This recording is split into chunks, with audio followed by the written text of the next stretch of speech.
A group of state legislators and allies from local communities are trying to close the gap on education funding by increasing support from the state. They hope to close the achievement gap for students from communities with high needs, such as Boston and the Gateway cities. One leader in the effort, the Education Promise Act, was until recently the Senate chair of the Committee on Education and currently chairing the Committee on Children, Families, and Persons with Disabilities. She also represents parts of Boston, including Roxbury and Jamaica Plain. We'd like to welcome Sonia Chang-Díaz. Thank you very much. Thanks for having me, Chris.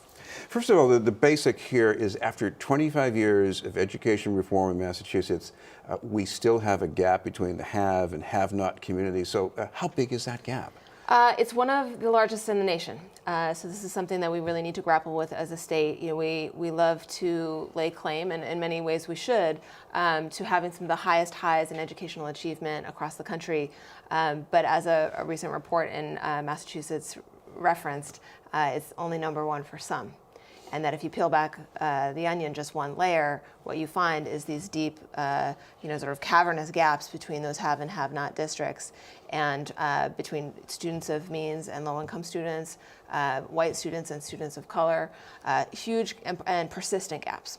And we made a good faith effort, a good faith guess in 1993 about what it was going to take to close those gaps. And that was really the catalyst for the 1993 Education Reform Act was tackling this problem of closing that gap. And the state did a lot of things right in 1993. One, first and foremost, we tackled the problem at all, right? And the state set up a formula. We basically put a mathematical formula into law that said we're going to first start with the question, how much does it even cost to educate children in Massachusetts? Before we get into arguing about who's going to pay, let's just even set the goalpost right. What does it cost to deliver a quality education? And we're going to add up all the things that go into that, the books, the teachers, the paraprofessionals, the school nurse, the superintendent, and we'll run that formula, and we'll be sensitive in that formula to the fact that it costs more to educate a low-income student, that it costs more to educate a special education student, and there's a few different variables in there. And we'll run the formula, and then we'll see what's the total number we need to hit. And then we'll calculate how much local wealth is there at the district level to hit that number, and then the state will make up whatever the difference is. And so it was a very watershed moment for the state in 1993 that we built this very progressive system for making sure that we got all students to a threshold of quality in their education, and that we wouldn't let zip code be destiny. The problem is that we didn't get it right in 1993 about how much more do you need to put in for low-income students and ELL students, English language learners, in order to close that gap. So we've come part of the way, but we know a lot. We've learned a lot in the intervening 25 years about what works. We've also seen a lot of different population shifts. We have a lot more English language learners. We have a lot more English language learners coming in at the higher grade levels with limited formal education in their country of origin. So we have a lot different needs in 1993 in addition to more knowledge about what works. And so that's why we need to close that gap. And we also have more students with learning disabilities than we expected, probably because of medical advances, and we have more inclusive education. That's right. Sounds wonderful, but isn't that expensive too? It is. And there 3 years ago, there was a bipartisan commission that issued a report. This was a commission that the legislature asked for, that issued a report about, okay, we're about to reach the 25-year mark. What's working in this formula? What's not working in this formula? How do we need to adjust it in order to keep it strong for the 21st century? And what the commission found was that there were 5 things that we needed to do differently. 4 of those things are embedded within the formula, and then the 5th is to do with data tracking going forward. And the 4 things break down and turn into 2 what I would call buckets, right? Things, first of all, that once were right in the formula, and then things that we never got right in the formula. And the things that we once got right but have eroded over time and that need to be updated for the 21st century. In that first bucket of things that we used to get right but that no longer are accurate is special education. And what we have learned is that over time, the standard of care for special education has changed, and inclusion is now the model, right, is the gold standard, and it's what we expect in our school districts. Inclusion works better, we get better results, but it also costs more money. And so we need to reflect that in the formula. We also know that the incidence of students who are on IEPs is just a little bit higher. It's not a lot, but a little bit higher than we predicted in 1993. So we need to nudge up that that prediction that the formula has for just what percentage of your students in any given district are going to need additional supports. This has been the news, and we're talking with State Senator Sonia Chang-Díaz. Senator, in the Education Promise Act, one of the other things you want to do is modernize English language learning. What would that mean? Well, there again, that's one of the changes in the formula that I put into that second bucket of things that we made a good faith guess on in 1993, but we never actually got right. And that we've learned in the intervening quarter century more about what works. And also, again, our population has shifted. And so what a number that used to be maybe a little bit off is a lot off now. So what the commission said is that we need to adjust upward the amount that we are allotting in the formula for each English language learner student.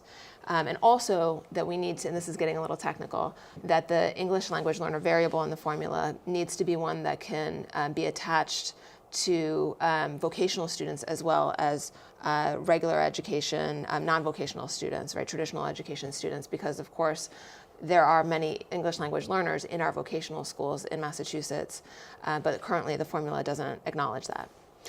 What about the case of Boston? We have a lot of students with high needs, but we also have a much more robust tax base than the gateway city. So how would Boston make out in this? So Boston it's a little bit complicated, so I'm glad you're asking the question. Boston certainly would be impacted by the changes to the formula because this is the system by which we account for the cost of educating students in all districts, right? Small districts, large districts, rural, urban, suburban, and we have an incredible coalition of stakeholders across the state. Folks that usually disagree with each other, have very different needs, have come together around this bill, and you see all district profiles saying the Promise Act is what we need next in education. But Boston, in addition to the foundation formula under predicting what it will cost to deliver education in Boston, Boston also has the additional problem of sort of being stuck in this vise of sort of financial accounting vise where a lot of money is going out of the BPS sort of funding stream in order to pay for charter school tuition. And the state has said for many years, we will backfill some of that money in order to ease the transitional costs of when you lose a student to a charter school. The state has underfunded our promise for several years running now, to the tune of several $1 million for Boston. And so Boston, we, as a state, we're making charter schools whole first. And when we sort of renege on our obligation at the state level, it's the district rather that's left holding the bag for that. And so we need to also make Boston whole on that charge as well. Finally, we have a little time here. Sounds from the governor's office is that they'll go along with something in this direction, but they want more accountability. What do you think? Well, I think first you have to start by getting to an acknowledgement of what the right number is, right? And I mean, I would say we have an accountability system in place in Massachusetts that is gives the state a lot of tools for calling the question on a district when they see a district either going off the rails or not delivering the kind of results that state regulators want to see. But what we don't have is an accurate predictor of what it costs to get the job done in the first place, right? So you can't pay someone $50 to do a $100 job and expect them to succeed at that. I'm all about results, and that's why we put strong provisions in the bill to do with transparency, down to even the school level of how to make sure that the money in the formula is getting to the populations that it's intended to get to, and also to make sure that we have pretty real-time sight lines into what's working in schools that are just rocking out with their results, and where is it not working, and so that we can sort of use the Silicon Valley model, if you will, of failing fast and making adjustments in closer to real time. So we put strong provisions in the bill to do with transparency and accountability that were recommended by the commission, that bipartisan commission, that the governor did not include in his bill. So I would say that there are lots of different versions of accountability on the table right now, and it is a question of looking at what can we do to make sure that that we're not waiting for schools to fail in order to come in and be punitive or at best corrective, which is what the governor's bill really, the tools that are embedded in the governor's bill are really about withholding funds when a district is failing rather than helping a district not fail in the first place. And that's what the Promise Act is much more focused on. Thank you very much for being with us. Thanks for having me again. State Senator Sonia Chang-Díaz.